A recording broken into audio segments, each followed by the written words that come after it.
விநாயகன்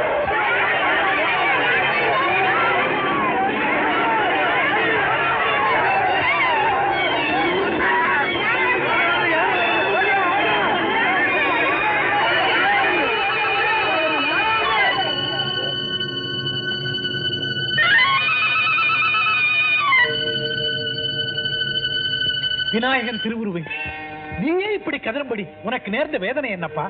இல்லையா இது மதம் பிடித்த யானை இவருக்கு முன்னால் மண்டியிட்டு மரியாதை செய்கிறதே. இவர் ஒருவரால் தான் நம் கஷ்டங்களை எல்லாம் தீர்க்க முடியும். பாருங்கள். ஆண்டவனே, ஆண்டவனே, ஆண்டவனே, ஆண்டவனே, ஆண்டவனே, ஆண்டவனே, ஆண்டவனே, ஆண்டவனே. எழுந்திருங்க, எழுந்திருங்க, எழுந்திருங்க.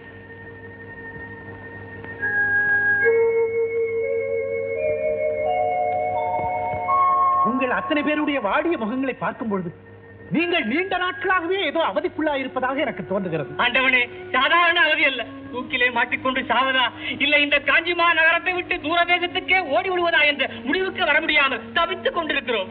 அப்படி என்ன நடக்கிறது இங்கு? இந்த காஞ்சி பகுதியில் பல ஆண்டுகளாக மழையே இல்லை. எங்கு பார்த்தாலும் பஞ்சம், பசி, பட்டினி. அதன் காரணமாக கொள்ள நோய்கள் பரவி மக்கள் கும்பல் கும்பலாக செத்து மடிகிறார்கள். சுவாமி, எங்க குழந்தை குட்டிகள் கொஞ்சம் பொறுங்க. இது காஞ்சி மாநகரம் தானே? விந்தையாக இருக்கிறது. ஆயிரம் ஆயிரம் யோஜனைகளுக்கு அப்பா தன்னை நினைக்காமல் இருப்பவர்களுக்கு கூட நேரில் தோன்றி காட்சி தரும் அன்னை அந்த காமாட்சி குடிகொண்டிருக்கும் இந்த காஞ்சி மாநகரத்திலா இந்த கொடுமை? நீங்கள் அன்னையிடம் சென்றீர்களா? உங்கள் குறைகளை சொல்லி மனமுருகி பிரார்த்தனை செய்தீர்களா? நாங்க செய்யாத பூஜையே இல்லைங்க. சரி, நான் இப்பொழுதே ஆலயத்திற்கு சென்று அன்னை காமாட்சியின் பாதங்களை பற்றிக் கொண்டு உங்களுக்காக மன்றாடுகிறேன். தாய் நிச்சயம் தயவு புரிவார். அந்த நம்பிக்கையோடு செல்லுங்க. நல்லதுங்க. நாங்க இப்பவே போய் பூஜைக்கு வேண்டிய ஏற்பாடுகளை செய்யறோம். வாங்க, வாங்க.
பூஜை பண்றதுக்கு வேண்டிய கழுக்குடங்களையும் பலி கொடுக்க ஏராளமான ஆடு மாடுகளையும் கொண்டு வந்து காத்திருக்கிறோம். உங்க கையால அதுகளை வெட்டி பலி கொடுத்து எங்களை என்ன இப்படி பேசாமல் இருக்கீங்க? இடுங்கி கொடுவாங்க. ஓடுங்க பலியன். இந்த அரும்பெரும் தத்துவத்தை மக்களுக்கு எடுத்து சொன்ன காவாலிக தலைவன் நான் தான். இதை கேட்க நீ யாரடா? ஒட்டையத்தின் முட்டை சாமியாரே, இதை கேட்க நீ யார்? பக்த கோடிகளே, உங்களுக்கு அவதி ஏற்பட்ட பிறகு இந்த பூஜையை போட்டீர்களா அல்லது பூஜையை துவக்கிய பிறகு இந்த அவதி ஏற்பட்டதா? நாங்க பட்ட அவதி தாங்க முடியாம தாங்க அவர் சொன்னது கேட்டு இந்த பூஜையை போட்டுக்கிட்டே இருக்கோம். நீங்கள் அறிய மாட்டீர்கள். நீ அறிவாயோ? நீ அறிவாய். அதையும் நீ அறிவாய். பூலோக ஜீவராசிகளை வாழ்விப்பதற்காக அன்னை காமாட்சி வீட்டிருக்கும் இந்த திருக்கோவிலில் இரக்கமற்ற பலி பூஜையை இவன் துவக்கிய காரணத்தினால் தான் நீங்கள் இத்தனை இன்னல்களுக்கு ஆளானீர்கள்.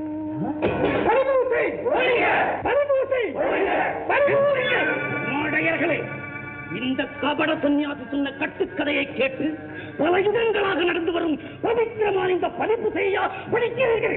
கபாலிகளே, வழக்கத்தில் வந்துவிட்டது என்பதற்காக படுகொலை பவித்திரமாகி விடுமா? வெறும் பழக்கத்தில் வந்ததல்ல இது.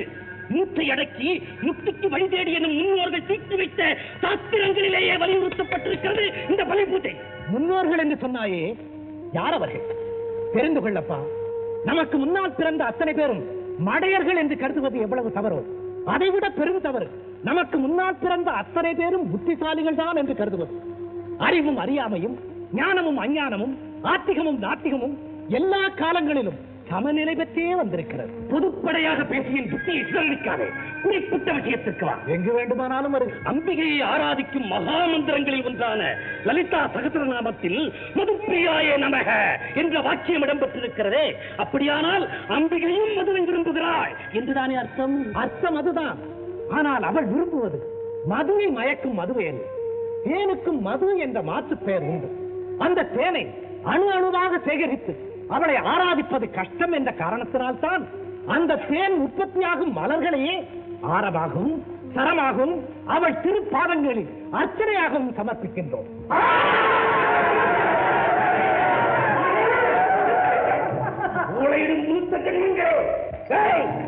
எனக்கு மது என்ற மாற்று வார்த்தையை கூறியலிடமிருந்து தப்பித்து வச்சான். ஏய் மொட்டைச்சாமி, மாமிசம் என்ற பதத்துக்கு காத்துப்பதம் உண்டா? உண்டு. புலால், இறைச்சி, ஊன் இப்படி எதை சொல்லி அழைத்தாலும் அது மாமிசம் என்ற ஒன்றைத்தான் குறிக்கும். அப்படியானால் மாமிச நிஷ்டாயே நமக என்ற வார்த்தை வருகிறதே, அதிலிருந்து அம்பிகையும் மாமிசம் புசிப்பவள் என்றுதானே அர்த்தம்? புசிப்பவள் தான். அவள் புசிக்கும் மாமிசம் எது தெரியுமா? உன் வீட்டிற்குள் வழி தெரியாமல் சத்தளிக்கும் நீ பலிபூஜை என்ற சின்னஞ்சிறு கூட்டிற்குள் அவளை அடைத்து விட நினைக்கிறாயே, யார் அவள்? நாம் அன்பு செலுத்தும் போது அன்னபூரணியாக இருந்து அமுது படைக்கும் அதே காமாட்சி தான் நாம் மனதை கொள்ளும் போது மகாகாளியாக உருவெடுக்கிறாள். அந்த மகாளி மகாசக்தி மூன்றெழுத்து விட்டால் ஆகாயப் பரவும் செந்நிறத்தி.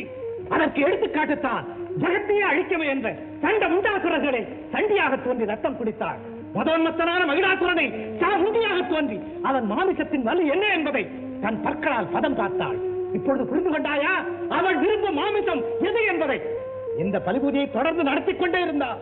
கவாலிகளே, நீ என்னடா இந்த பயமுறுத்துகிறாய்? இதற்கெல்லாம் நான் அல்ல. வாயை மூடுமையா பூசாரி. இந்த மகான் எவ்வளவு பெரிய நல்ல விஷயங்களை சொல்லுகிறார். பெரிய மகான் மகான் இல்லாவிட்டால் மதம் பிடித்து ஓடி வந்த யாரை இவருக்கு முன்னால் மண்டியிட்டு வணங்குவார். அப்படிப்பட்ட சக்தி படைத்த இவன வெறும் வாய்ப்பேட்டால் என்னை மடக்க பார்க்கிறான். என்ன செய்ய வேண்டும்? காட்டுவன் சக்தியை எப்படி? ஒரு ஆட்டுக்குட்டியை இரண்டாக வெட்டி போடுகிறேன். உன்னுடைய ஆன்மீக சக்தியால் அதற்கு உயிர் கொடுத்து நடமாடவுடன் பார்க்கலாம். சவாலை ஏற்றுக்கொண்டேன். ஒரு சிறு மாற்றம். என்னது? ஆட்டுக்குட்டிக்கு உயிர் கொடுத்தால் என் சக்தியை நீ அர்த்தமாகத்தான் மதிப்பிடுவார். அதற்கு பதிலாக உன் சீடர்களை விட்டு உன்னையே 2 துண்டாக வெட்டி போட சொல்.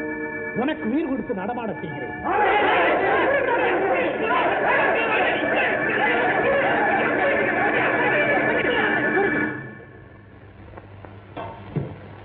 இவனுடைய கொடுமையான எண்ணங்களை அழிக்க வேண்டும் என்றுதான் அன்னை காமாட்சி எனக்கு ஆணையிட்டாளே தவிர இவனை அல்ல.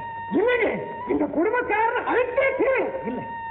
அனைத்தையும் ஆக்கும் சக்தி படைத்த அன்னை காமாட்சிக்குத்தான் அழிக்கும் உரிமை உண்டு. அதை நீங்களும் நானும் எடுத்துக் கொள்வது பெரிய தவறு. அவனை விட்டுவிடும். காபாலிகனே, நீ நடத்திய படுகொலைகளால் தான் கருணையே வடிவான காமாட்சி கடும் உக்கிரமுள்ள காளியாக மாறியிருக்கிறான். அவள் முன்னிலையில் நான் ஸ்ரீசக்கர பிரதிஷ்டை செய்யப் போகிறேன். நம் கண்ணீரால் அவளுக்கு அபிஷேகம் செய்து அன்பு எண்ணங்களால் அர்ச்சனை புரிந்தால் அவள் உக்ரம் ஸ்ரீசக்கரத்தில் வந்து ஒடுங்கிவிடும். அதன் பிறகு அன்னை காமாட்சி முன்போல் அன்புருவாக காட்சி அளிப்பாள்.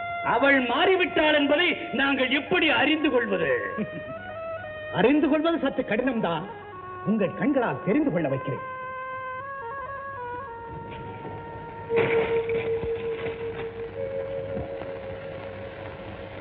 காபாலிகனே, அழிப்பதிலே அற்புதத்தை காண வேண்டும் என்று நினைத்தாய் அல்லவா? நமது பிரார்த்தனைக்கு அன்னை மனம் கனிந்து விட்டால் நான் நடப்போகும் இந்த பட்டமரம் தழைக்கும்.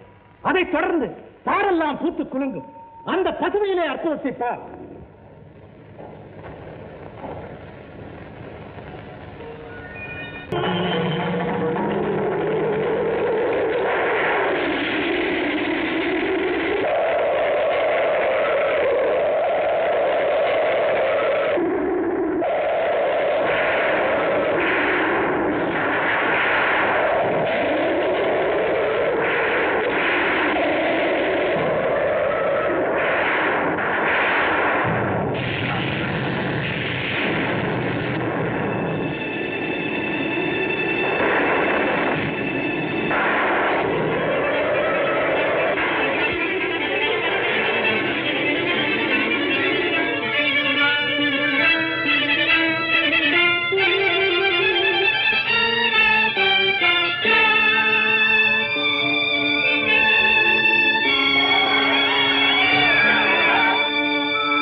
தாய். சங்கரா, உன்னுடைய தொண்டும் தூய பிரார்த்தனையும் என் துயரத்தை மாற்றிவிட்டது. நான் பெருமகிழ்ச்சி கொண்டிருக்கும் இந்த நிலையில் நீ கேட்பதை கொடுக்கும் சித்தம் கொண்டு விட்டேன். தாயே, நான் செய்யும் தொண்டுகளால் மக்கள் மனமாசு அகன்று அவர்கள் எந்தெந்தும் மகிழ்ச்சியோடு இருக்க அருள்பாலிக்க வேண்டும். அப்படியே தந்தோம். மக்களை சன்மார்க்க நெறியிலும் சத்திய வழியிலும் நடத்திச் செல்லும் பொருட்டு பல இடங்களில் மடங்களை நிறுவி இந்த காஞ்சிமா நகரில் என்னுடைய பீடமான காமகோடி பீடம் என்ற திருநாமத்தில் மடத்தை ஸ்தாபித்து அதில் நீ அமர்ந்து உன்னுடைய சீட பரம்பரையினர் தொண்டாற்றும் வண்ணம் அருள் பாலிக்கின்றோம். அத்துடன் நான் கோயில் கொண்டுள்ள இந்த திருத்தலத்தில் நீ சர்வஜ்ய பீடம் ஏறி என் பேரொழியில் இரண்டர கலக்கும் வண்ணம் அனுகிரகிக்கின்றோம்.